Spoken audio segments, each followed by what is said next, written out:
What's going on, everybody? Welcome back to another Land Sports Show. I'm your host, Kevin Sleds. With me tonight, I've got one of our regulars, Mr. James Elifritz, and we've got a newcomer making the Land Sports Show debut, Mr. Taven McCauley. How you guys doing tonight? Doing good. Doing great. Let's talk some Cleveland sports. Let's do it. So we got the Guardians in the middle of a series with Detroit, currently trailing 4-3. Hit a couple home. Angel Martinez. How about the debut for this guy? Got a 2-run double today. He's been tearing it up. I think he's hitting over 350. But Bybee struggling a little bit today. But Taven's boy Daniel Schneemann went deep for the third run of the game. So they sit at 4-3 right now. Currently 1-1 in the series with Detroit. I've got today's game and then tomorrow. And then they wrap it up with a 3-game set in Tampa Bay before the All-Star break. So we talked a little bit last week if there was some concern. It was coming off the 3-game losing streak. And now they're 6-7 in their last 13 games. So what are your guys' feelings about how they've been playing now heading into the All-Star break? James, go ahead. We'll start with you. Young team, just trying to get to the finish line of the All-Star break. And I said last week, if we feel bad, all we have to do is look at the Yankees, and then we'll start feeling better because their struggles look worse than ours. So I think we're just trying to get through, a hot July and, get to the All-Star break. We've had a lot of player movement lately, but the key guy that's, for me on the team is our Mariano Rivera, Emmanuel Clase. As long as he keeps staying solid at the back end of the games, and then our all-star, first-time all-star Stephen Kwan keeps staying hot at the top of the order, I think everything else is going to fall in place. But, it's a long season. Anybody that's stressing over it shouldn't. I think we're showcasing a lot of our young guys coming up from the minors, whether that be for who's going to start or who could potentially be traded. So I'm not worried at all. I'm just trying to sit back and enjoy this team for what they are and what they've been the first half of the year. Taven, how about you? How you feeling heading into the All-Star break? Yeah, I mean, the losing streak, there's going to be that with any team. There's also going to be injuries. I mean, just glad that there aren't that many. But, I mean, the young guys, Angel Martinez and then John Kenzie Noel coming up, filled in. That's been huge for us. Daniel Schneemann panning out. That's been huge for us. The only negative thing that I've seen so far is the starting pitching. Not that it's been bad, but it hasn't been as good as we thought it would be. And a lot of that's due to injury, but I think at the deadline, you just really got to package up a couple of these 2, 3, maybe even 4 of these minor league guys that aren't getting a ton of time and go out and get yourself a starter for the playoff push. Yeah, James, you mentioned the All-Stars. We got 5 of them this year. Jose Ramirez and Stephen Kwan will both be starting at third base and left field, respectively. Josh Naylor, well-deserved, voted in, on pace for over 40 home runs right now. Emmanuel Clase, best relief pitcher in the American League, maybe the major leagues. He's in there. And then the big surprise was David Fry, making it in as the DH. He's kind of struggled the last month or so. He really put up some big numbers the first couple months of the season. But gets his first All-Star nod, and I saw the video of them a vote letting him know, and that was pretty cool. He was pretty excited, and everybody was pretty pumped for him. Taven, you mentioned adding a starting pitcher. Chris Antonetti was on MLB Network earlier this week, and he talked about the challenges of acquiring a starting pitcher with the high price tag. There's a lot less sellers this year and more buyers. So it's going to be a seller's market for sure. So, the price tag is going to be high. We do have the prospects. It's just a matter of, are they going to want to pay the price for what's being asked? I know, Taven, you mentioned a Crochet before we came on from the White Sox. He's definitely going to come with a high price tag, and plus an interdivision. I'm sure the White Sox are going to want to stick to the Guardians a little more if they want to send him this way. But what are your guys' thoughts? I know, pitching is the name of the game, but say they can't get a starting pitcher, would you like to see him maybe add one bat or two to kind of compensate and maybe lift up the offense? David, go ahead. Bat wise, I think the only guy you really need to, or spot, I'll say, that you need to fill is catcher. Austin Hedges hasn't obviously done really anything since he's been in Cleveland, and Bo Naylor's been off to a slow start, but he's been one of your top prospects, so you can't really give up on him yet. But if you can add another catcher, I think that would be big, and then a bullpen arm. Going into the stretch, the playoff stretch at the end of the season. I like the first half of our bullpen. I love with Henches. I think's amazing. Gaddis is awesome. Obviously, Clase. Guys like that. But then there's also guys that seem to just struggle every time, and Scott Barlow and Tim Herron that are shaky. That I don't really think going to them in the playoffs is necessarily going to be the best bet. So I think if you could go out there and get a bullpen arm, that'd help. Yeah, I agree that the bullpen will be probably something that is the most where you can match up with another team for a trade. But like they were saying, that right now there's only about 5 or 6 teams that you can really say that are going to be out of it. So that means that with everybody still kind of in the race, if even for wild cards, there's just the trade partners aren't there. So I just don't see, as conservative as this franchise is, I don't see us going out and making that big trade. I think we have enough strength within the organization. I mean, the one guy I want to talk about, and I'm sure you guys saw the tweet, Doug Nikhazy up at AAA, 17 scoreless innings in a row. And yes, AAA to major leagues, there's a jump, no different than from AA to AAA, but he's proven himself at AAA. You're going. I think you guys agree. Logan Allen and McKenzie will be back. They'll be back in that rotation at some point. So I don't know. I just think as conservative as the front office is, I don't see any major trades. Taven, we've covered the Ducks, and they like a lot of their starting pitching down there, and with AAA. I remember at the beginning of the season we were talking about how we don't have as much depth in our starting pitching as we did have before, because so many, with the Logan Allen and the Bibees and the Gavin Williams coming up last year, that takes away a little bit of the depth. But Espino being out again for another year, I just don't know. I really think we're kind of looking at the hand that we've been dealt, and I don't see a lot of trade-off this year. I hope I'm wrong. I mean, I hope that we look at this from year to year and go, you know what? The drought's been so long. Let's go for it. Is this the year? I don't know. I don't feel confident in us going out and outbidding somebody that's just going to put a ridiculous offer out there for a starting pitcher, especially a trade within our division with the White Sox. That would just even be more costly. So I just don't see it. As far as a backup catcher, Austin Hedges, we're going to have to live, I think, with that batting average because of all the things. You know why we brought him back, and that's the locker room, that's the leadership, that's handling the pitching staff. I don't see us going out there. I mean, we should be happy Bo Naylor's hitting better. That's just kind of where I stand. I don't think there'll be a major trade at the deadline. And not to cut you off, Kevin, but that's not like the worst thing in the world.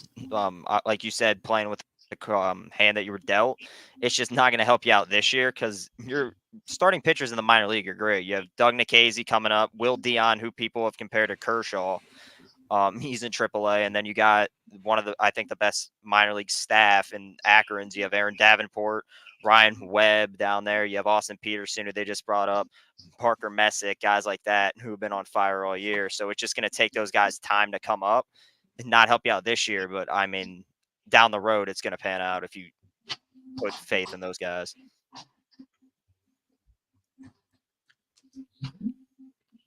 Derek said we need to thin the herd one way or the other, whether it's a bat, two, or an arm. I think that's what he meant. To me, it depends on the return because you're going to take a beating on any trade. I think other than like we were talking about with somebody for the bullpen, which we have one of the best bullpens, in baseball, right? So we're adding to his strength. So that having a bat. Is there a Cole Calhoun out there that we can add to the team? A little bit later in the season. Who knows? But it would be nice to have another vet, maybe bat off the bench. But gosh, we got so many guys itching out of AAA keep popping up. Will Noel stick around much longer? I know Will Brennan's got rehab assignment coming up, right? So eventually he'll be back up on the squad. So I understand thinning the herd, but how much of that herd do you want to give up for another arm is going to be the big question. I did see a report this week about the Marlins. Chaz Chisholm, the Guardians were one of four teams mentioned as a possibility for him. So that he's a young outfielder. I think he's only 26. So he could be a possibility. Like you said, Brennan's coming back. Angel Martinez is kind of taking the reins in center field. And Tyler Freeman, I think, has had enough time. He's really been a disappointment in my mind. I thought he would hit a lot better than he has. But it seems like Martinez has taken the reins in center, and you got to play the hot hand, and he's red hot right now. So Sunday, finally, we have the MLB draft coming up. Guardians, of course, have the first pick. There's really been three guys rumored to possibly go number one, starting with Charlie Condon out of Georgia. He's a third baseman and / outfielder at 433 with 37 homers, 78 RBIs, a 1.009 slugging, 1.565 OPS in 60 games. Really just video game number. Yeah, it's not bad at all, right? No, not bad at all.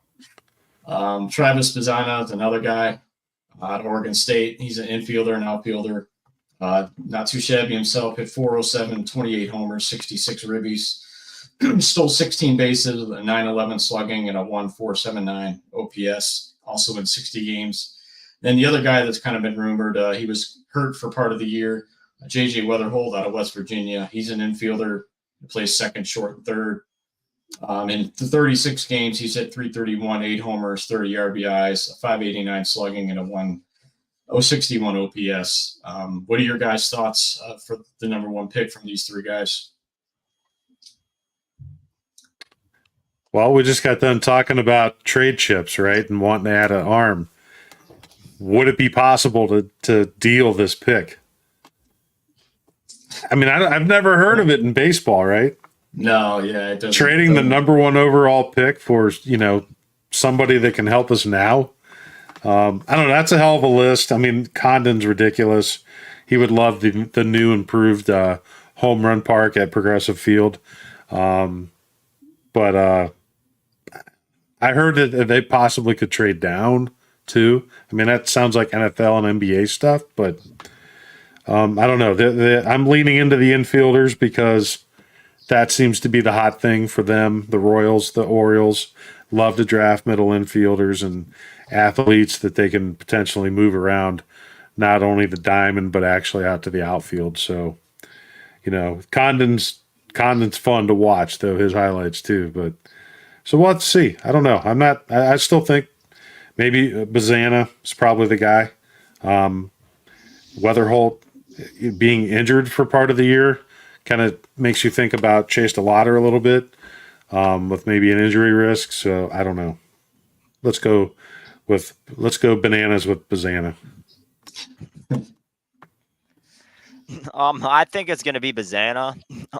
But I also could see first baseman out of Florida. His name's Jack Caglione. He hit 35 home runs last year, 419 average and 875 slugging. And then this would just be to save money for the team because first round pick slot value is at 10.5 million. But if you were to go with Caglione, I was hearing that you could probably sign him from anywhere to like 9 mil You could probably even throw out 9.5. There, just because the Guardians have a round 6 competitive balance pick as well. And you're going to need money to sign whoever you take there. So I think it could be Caglione. He's a first baseman and he pitches too. The pitching's not really a strong style, so he wouldn't really turn into a Otani or whatever. But with Naylor's injury, you might make Naylor a first baseman, Caglione maybe throw out there at first. So I think that's where the Guardians could go, especially if they're just trying to save money in the draft. I like the big flashy power, so kind of is my guy. Just my point is, I mean, you got a chance to take a guy who a type of player you haven't developed, over the last many years. They haven't developed many power hitters, and this guy is pure power.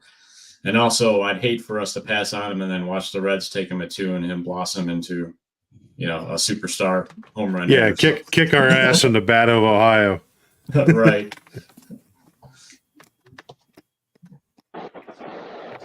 And we welcome in Clarence Wilson. CW. Hello. How's everyone doing? Doing good. We're just finishing up our baseball, and then we'll be heading into the Cavs here. So before we wrap up the baseball talk, there's a guy down in Akron who's pretty hot right now. CJ Kafis, a first baseman / outfielder for the Rubber Ducks, started the year at Lake County. Combined numbers, he's at 329, 17 doubles, 4 triples, 15 homers, 70 RBIs, 604 slugging, and a 1.04 OPS in 67 games between high A and double A. Had 2 home runs and 5 RBIs, and last night's 19-3 win. Came into the season as a 27th ranked prospect. I imagine he's going to break the top 10 for this year. I know, Taven, you've gotten to see him. You've gotten to interview him. Going to talk about CJ Kafis a little bit. I mean, I love Kafis. I think he should probably be up in Columbus definitely by now. The dude can play anywhere. He plays first, and they've tried him at the corner spots in the outfield, and he's got a cannon. So that's where he works there. And as you said, he has a bat. They've been hitting him leadoff over the past, 2-3 weeks in the leadoff spot, and he's done great. He's had, I think, 6 stolen bases between now and when he was put in the leadoff spot. But I mean, he can rake. He's one of the best hitting prospects that you have in the minor leagues. And I think if you were to go out and get a Crochet or somebody like that, that's a piece that they would want. James, what do you think about Mr. Kafis? And you've had a chance to see him a little bit as well. Yeah, I mean, we got Taven and I got to cover the game where he did have one of his multi-home run games. 3 on the season, right, Taven? Yeah, he's got 3 multi-home run games. Yeah, so he's a hurricane, and he's hot right now. I enjoyed watching him play. The question is, like I said, where they're moving him around to.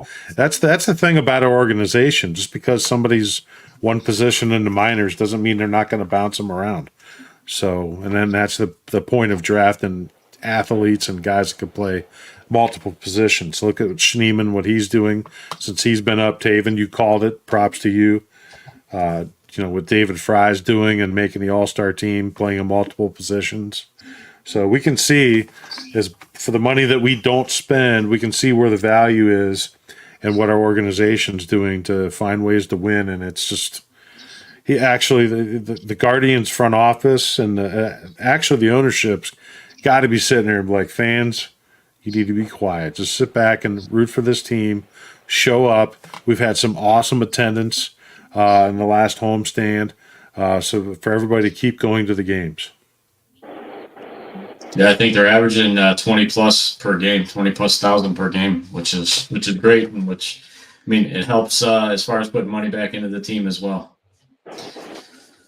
All right, before we get into the Cavs, I just want to give our thoughts to Browns legend, former quarterback Bernie Kosar, who announced that he's been diagnosed with Parkinson's disease and also needs a liver transplant. So he's going through some pretty big health issues. So just want to send our thoughts out to Bernie, obviously beloved here in Cleveland and Browns fans. what are your guys' thoughts on Bernie? Still the best Braves quarterback I've seen in my life. Still. Same here. I mean, you know, we could say whatever about the off and on Baker years, and we haven't yet seen Deshaun do his thing. But there was a magical time for the Browns for about 5 years where Bernie just balled out, and it was a different time then because it wasn't this dink and dunk game that they play now. They might have only hit 50% of their passes, but that's because they're heaving the ball downfield 30, 40, 50 yards. So just prayers for Bernie. I saw that this morning. Seems like Bernie's had a few different health issues and has come through. So hopefully the same thing can happen with this. Obviously, Parkinson's tough thing to deal with. I watched my grandfather go through it, so hopefully medicine has changed since that time. So hopefully there's things he can take to slow everything down, and hopefully he can find someone to get him that liver. But prayers up to Bernie all day. Yeah, I mean, he's Northeast Ohio's son. He chose us. I think the only time he never chose us is when he went to play at Miami for the Hurricanes in college. If everything else was all about Northeast Ohio. And he's always chose us. He's always, even after his career, coming back here, living here, doing so many things in the community. I can't think of a more beloved athlete in our area, and like you said, just the best quarterback we've ever saw in a Browns uniform. And I think about what he's got to go through with this, what he's went through with his health, even previous to these challenges. I hope the best, and I hope he gets that the liver as soon as possible. Parkinson's is a whole different animal, so whatever he can do to better his life, the people in this community are going to support him. So, Taven, I know it was way before your time, but any thoughts on Bernie Kosar? I'll take your guys' word for it. Obviously, the best Browns quarterback that we've had. But yeah, obviously, prayers up to Bernie. Hopefully, he gets a liver and gets better. All right, let's get into the Cavs a bit here. Donovan Mitchell, of course, agreed to his 3-year, $150 million extension. No surprise. I think everybody kind of knew that was going to happen. I've got a player option for the 27-28 season. The 3 years will take him into his 10-year service time, at which time he can re-sign another new max extension. This one just kind of blows my mind. 5 years, $380+ million. I just can't even fathom that. But that's what he's looking for. That's why he took the 4th-year option where he can opt out and re-sign with the Cavs for $380+ million, which is insane. I'd have to open up like 3 savings accounts to fit all that in. Right? I remember when I think it wasn't John Koncak, but I feel like it was a player for the Hawks got the first $4 million or $3 million contract, and everybody's like, "Oh my god!" And now that's you're right. That was him. He wasn't Koncak. Okay. Oh yeah. Now that $3 Hawks million team had a lot of talent too. Yeah, but now $3 million is that's nothing. Like that's 15th man on the bench money right there. That's more than Ty Jerome makes. Ty Jerome at $2.5 million. Yeah, he's back this year. That was my mistake. I thought he signed a 1-year deal. It's 2 years, so hopefully that season-ending sprained ankle is healed up for him. But missing in action. Evan Mobley's up for his max extension. Some people were concerned because he hasn't signed it yet, when a couple other guys in his draft class have. Any concerns from you guys? I know it came out that he told the Cavs before the draft not to draft him, and they did anyways. So he obviously had his sights set elsewhere before the draft, but now that he's here, I think he seems to enjoy being a Cavalier. Any concern with him not signing the max yet? Nah, I mean, I look at it like this. He's the most valuable trade chip. So if he decides he doesn't want to come here, doesn't want to stay here, S&T, sign and trade his ass out of here. That's the way that I look at it. But I want him Well, to is his stay. brother in the contract? Is that part of the deal? Yeah. So- Well, his brother, what's it, Isaiah? He's going nowhere ever. Yeah, So that's. they I let guess him the go where he Cavs was. wanted to flex on that. They wanted to flex if Mobley said, "Hey, don't draft me," and then they go, "Let's double down with his brother." What's that? I mean, that's hilarious. I mean, I get it. I mean, you were trying to make the guy as comfortable as possible. Young kid. Being in a city that he ain't never been to really before. But gosh, the Mobley thing is the key to our future as far as breaking through this strong Eastern Conference. If he can get that max and he can and become that player that we think he can be, because we do have to recognize that 22 years old, you ain't ready, right? I mean, not everybody's LeBron that can come into the league, obviously, and impact the way they did. I just feel that I am concerned with Mobley's demeanor, like how he is. Is he a vocal leader? Is that going to change? I want to, like I mentioned in a couple shows ago, I want to see the guy pissed off. I want to see something where I want to see some emotion out there and some reactions, not just on the defensive end, but offensive end, just destroying people. But my concern with our franchise, it's not just Mobley. I just feel where we're at now as a with our roster is this roster. I'm going to compare every Cavs roster now to our championship team in 2016.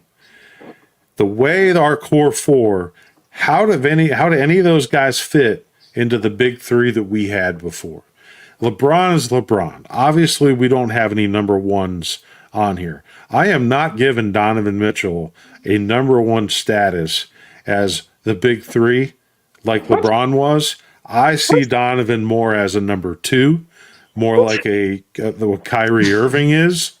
Kyrie was 2 to LeBron. And then the third one, I think between Jared Allen and Darius Garland and Mobley, right now, Mobley, where he's at, I think you have a 2 with Mitchell and 3 threes.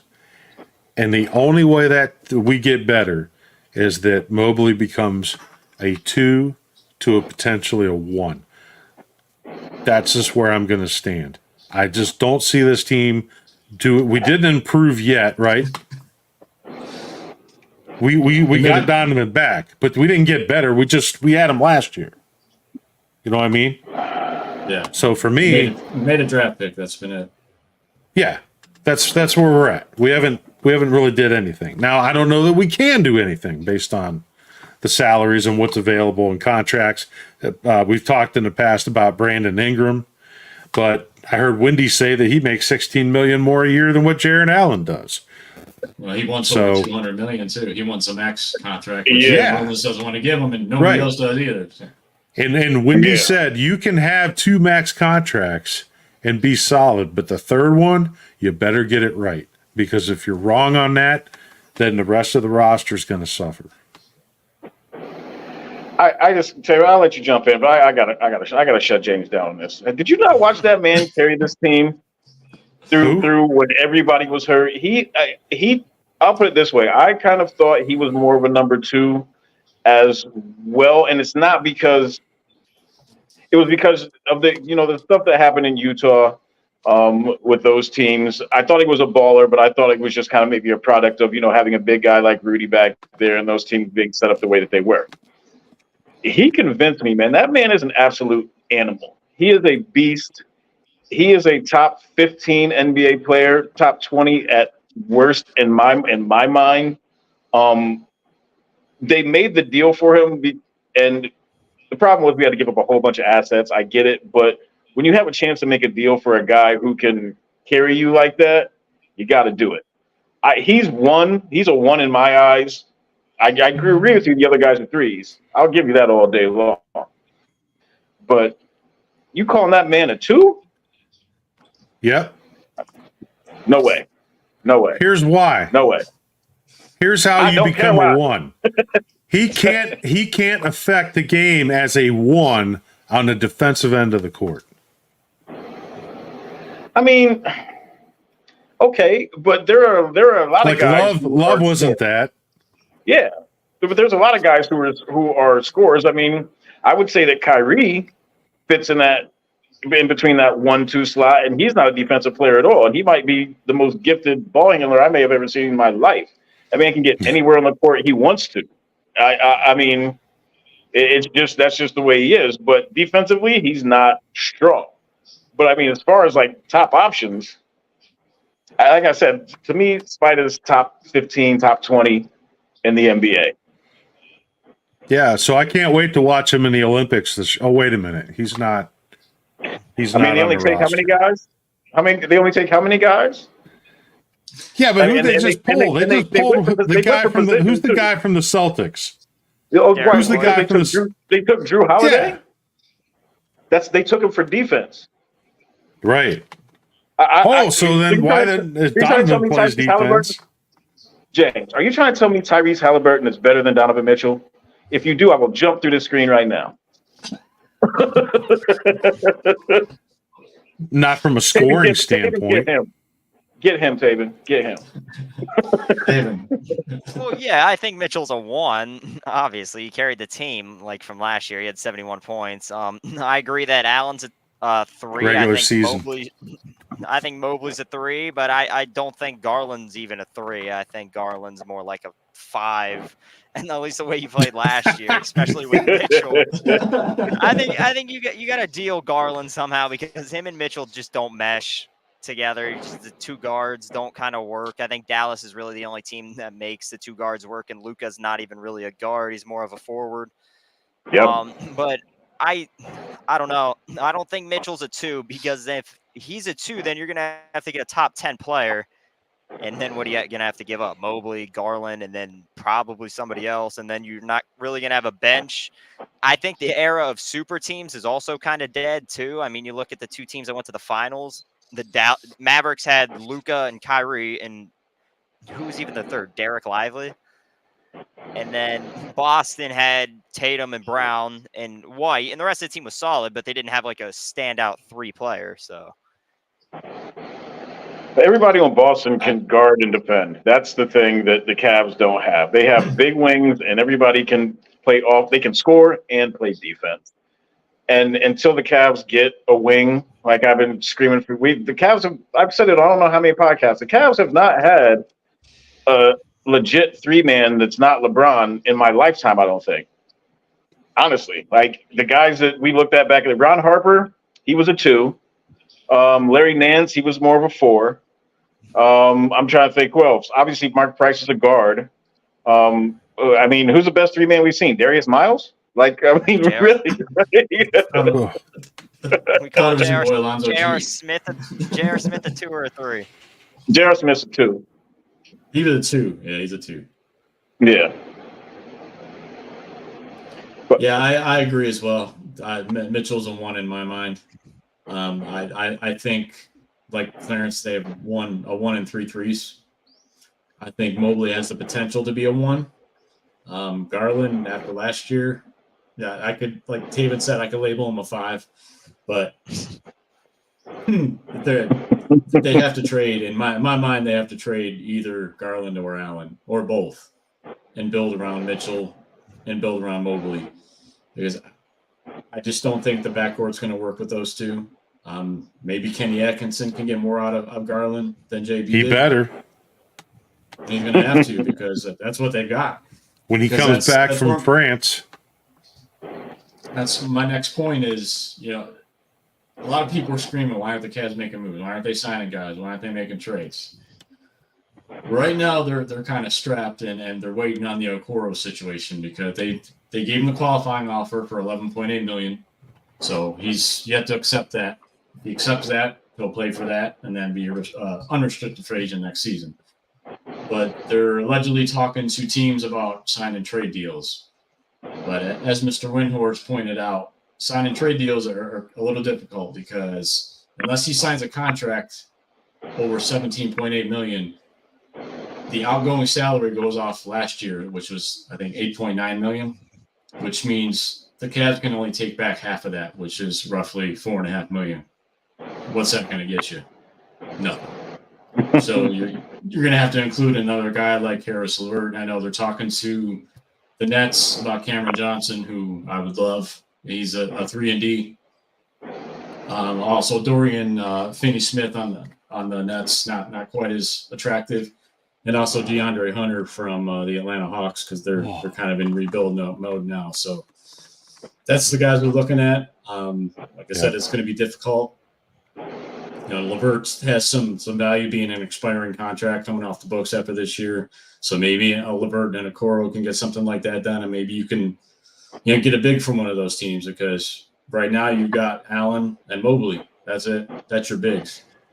Unless you count Niang and Dean I Wade. don't. I don't. Niang can barely play at the YMCA the way he's conditioned. Yeah, you know what? And most of those guys you just mentioned in basketball card terms are called common cards, right? You don't even put a freaking plastic sleeve on their card. So I just like I said, I don't know what's going to happen. The key of the entire season is what they get out of Mobley, because we know what Jared Allen can do. We know what Darius Garland can do when he doesn't have his face dislocated, and then we know what Mitchell can do if his knee stays healthy. That's what they're banking on, internal growth. Yeah, and that's what it's going to take, because, I mean, kind of like I said before, they gave up a whole lot to get a star in Mitchell. So they kind of strapped themselves. And then, I kind of look back and people are like, well, what can the Cavs do? Why have they made a trade? Why haven't they done anything?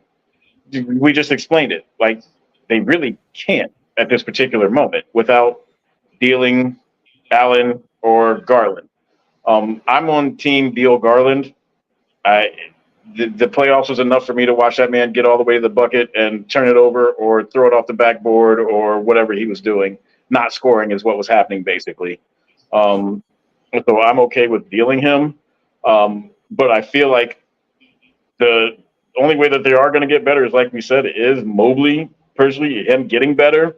But if they can somehow swing some kind of deal, including Garland, to bring in, that 3-man, that 6'7", 3-and-D guy, and, I'd prefer a guy a little above a common card. Cameron Johnson, Cameron Johnson, he's all right. I'm a Carolina guy. Watch him play. He's more 3 than D, but he's got the size. I never really liked DeAndre Hunter ever. He's just not my thing. And I feel like Finney-Smith is right outside of like this core age group, I guess. He's like, I think he's in his early 30s or something like that. I think he's 29, I believe. He's 29, okay. 29, 30. I mean, I don't know. He's just not the guy I think that would make a huge difference. And I feel like that's what the Cavs need to shoot for, as an actual difference maker. But again, if it's going to come through trade, we don't really have the assets to get that guy, in my eyes, unless a star requests out or something like that. Then we got a shot. But yeah, I mean, let's go out, get that shooter next to Donovan Mitchell. Clarence, I agree. Let's trade Darius Garland for Kalen Clark. Let's do it. Yeah. I was thinking more like Kevin Durant, but all right. There are a couple of intriguing internal options. Imani Bates, who showed a lot of promise in the G League last year and in Summer League, has put on 26 pounds, which is good to hear, because he was all skin and bones. But he's been working hard this offseason, getting ready for Summer League. I'm intrigued to see how he looks. And another guy who will be a Summer League teammate, Luke Travers, who they drafted a couple years ago, the young Australian. He's a 6'7" wing. He's really been working on his outside shot. Looked good in the Summer League last year, and he's playing in some high-level leagues overseas against some pretty good competition. So I'm anxious to see how he looks in Summer League. And I know Kobe Altman mentioned that they could bring him over this year So, and I know he's wanting to come over this year and contribute. So that's two guys to keep an eye on as well. And Jetty Osmond's still a free agent. Thank Seeing it, goodness you said that, good there. James. That's who we need to bring on. That's yeah. honest to God, that's my favorite player of all time. You got to bring Jetty back. He's best 3-point shooter on the market. Does he Best get the 3-point Sports shooter on the Illustrated? market. The Sports Illustrated "I'm coming home" pick like LeBron or Yeah, something? exactly. Like that? Put his banner up on the Sherwin-Williams building. We all thought it was SETI for a while anyways, till it actually got some court time. They actually said his name on a telecast. Chetty love Chetty. Osmond. That's your 3-point shooter right there. You're number 3. I love Chetty. I was Chetty the first going one to to interview him. I interviewed him when he made his D-League then debut with the Cavs when I was covering the Charge at the time. I love the guy, but seen enough of him in a Cavs uniform. Chetty will go out and get you 20 one night, and he won't score 20 in the next 10 games combined or something. Exactly. Well, Karis LeVert does the same shit too. So. Yeah. Oh yeah. Karis LeVert is the new age Jeff Green. He's Jeff Green, the old man. He's another guy. He go out. He might pump 30 in a team one night, and then that dude will disappear for 5-6 games. LeVert's the same way. Yeah. LeVert's the same way. Can I ask you guys a question? Because this is something I looked at. With everybody's asking why aren't the Cavs doing anything without kind of looking at it. Are you guys okay with the job that Kobe's done? Because I hear a lot of people calling for his head and everything else. How do you guys feel about Kobe? Because I'm torn. I've liked him up until about last offseason when he got Strus and Yang. I thought were pretty bad signings, but like the Mitchell deal was great. And then I think it's just progressively gotten worse. You haven't signed anybody over the last 2 years. You haven't made a really big trade besides the LeVert trade. Well, I mean, I think they had to watch what they were doing because of what's Mitchell? Is he going to sign? Is he not? You got Mobley's now his contract. So I think once they get that contract settled, I think we're going to be able to understand more what the roster is going to look like. But I see them maybe making some in-season trade potentially to help this roster. But I don't think there's anything left to be doing this offseason other than see what they want to do with Mobley and what Mobley wants to do with us. So I don't know. I like Kobe. I think he's did a pretty good job. I think we've found some guys that we've seen worse bench players in our time, anyways. So I don't know. Dean Wade working on his game last year and actually making threes. I guess that's your player development, but you're also bringing in Atkinson for player development. I mean, it's nice to have Wade get better, but we really want Mobley to be better and get more touches. So. I honestly think it's key. I'm not red hot on this hire for coach. I'm not.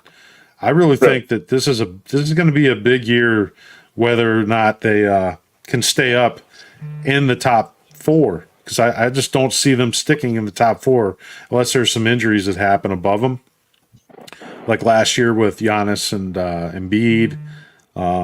I still see us as like a 5 or 6 in the East right now. I mean, I'd love to see them play Merrill more too. Oh, sorry, go ahead. Yeah, I think. Well, Atkinson's a run and gun, shoot the 3 offense. So I think Merrill is going to see a lot more time. I think JB was reluctant to play him a lot of times for whatever reason when they needed scoring out there, and why isn't he out there? Are you going to say something, Clarence? Yeah. Well, those are the guys that I feel like he's found. Like I feel like. I kind of agree with Taven. Like the last offseason was terrible. I was like, I wasn't a fan of Strus. I sure as hell wasn't a fan of Niang. But I feel like between that offseason and the Kyrie trade, which at that moment I wanted his ass the hell up out of here, he's done okay. Like the Kyrie trade, I was pissed. I'm like, you're trading Kyrie Irving for a 5'7" guard with a bad hip, Jay Crowder, and a draft pick, and then I think Ante Ante Zizic, I think it is. Zizic. Yeah. Yeah, like that was a return for Kyrie. I thought that was terrible, but I mean, if you look at his moves, that sliding in and grabbing Jared Allen, awesome. The the Cavs have kind of gotten screwed in the draft over but probably from what 18 when we thought the Nets pick was going to be bad up until the Mobley pick because the Cavs were top 3 worst records and we're picking 5th, missing out on guys like Zion and Ja and Barrett and Luka and Trey Young and those guys, just because of bad draft luck. But I kind of thought he was doing okay. Like I said, I think he had 2 bad off seasons or 2 bad moves, the Kyrie trade and the Niang/Strus signings this offseason. But I feel like everything in between there was almost like that was the best he could kind of do. So I'm kind of torn on, if he's bad or not. But I kind of feel like you guys are saying, with Atkinson coming in, if he's going to do the run and gun, maybe that could, add a new facet to this team and open up some things for some people. I think he's done a pretty good job. I mean, the Mitchell deal was, superstars don't grow on trees. Superstars typically don't come to Cleveland. So you bring one in here and then you're able now to re-sign them for another 3+ years. So, I think that was a great job there. I think the Niang and Strus, I can live with Strus and Niang, not so much. I think they were just so desperate to add 3-point shooting last year after that Knicks series that, they maybe reached on those 2, especially Niang. And Ty Jerome, don't forget about him. He was supposed to provide some 3-point shooting, but worst sprained ankle in NBA history took him out. So we'll see if he's able to come back from that. But other than that, he's done a good job of finding guys, diamonds in the rough. Going back to Lamar Stevens, undrafted guys, Craig Porter Jr. Who looks like he's going to be a really good player. And hopefully we'll see with Jalen Tyson. That it's been good feedback on him so far, and hey, maybe DJ Burns will turn into something. Signing him to the summer league, maybe we can get him on a 2-way deal with the Charge, and maybe he can develop into something. We'll see. But I think he's done it. He's 6'8". He's a little undersized. Yeah, he lost a lot of weight though from his tournament play. He ate up Zach Edey though.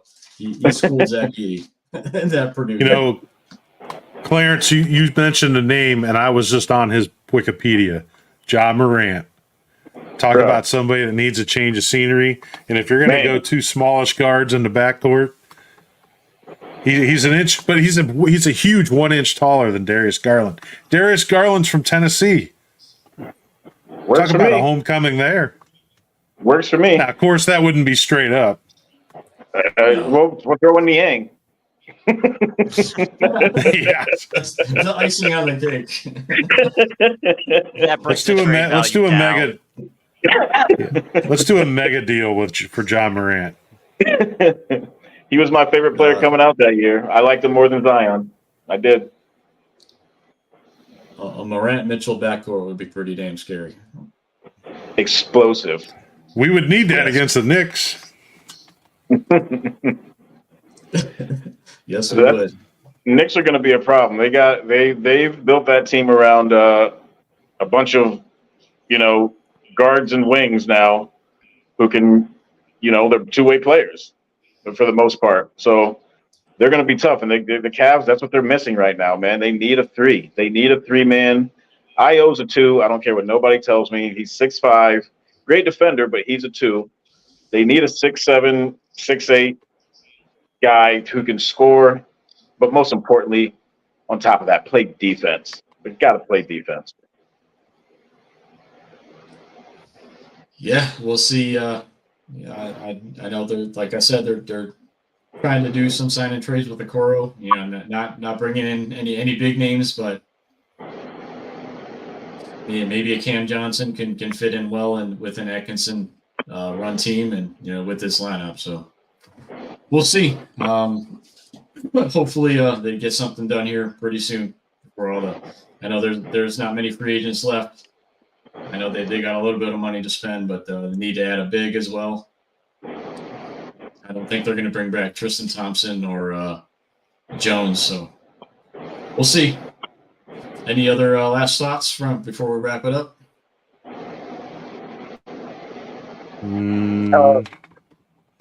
As always, just be kind to one another. That's all I got. Go Browns, go Cavs, go Guards, go Monsters. Do that hockey. That's all I got, man. Do that hockey. Hashtag do that hockey. Get that going. Oh, we got a comment here. Uh-oh. Look at Oh, that. man. Oh, you're trying to Ooh. lower than any competitor. Yeah. Shout out to all of our bots out there watching. That's from Twitch, so that's pretty much all you get from there, I think. Yeah. Appreciate all the AI out there.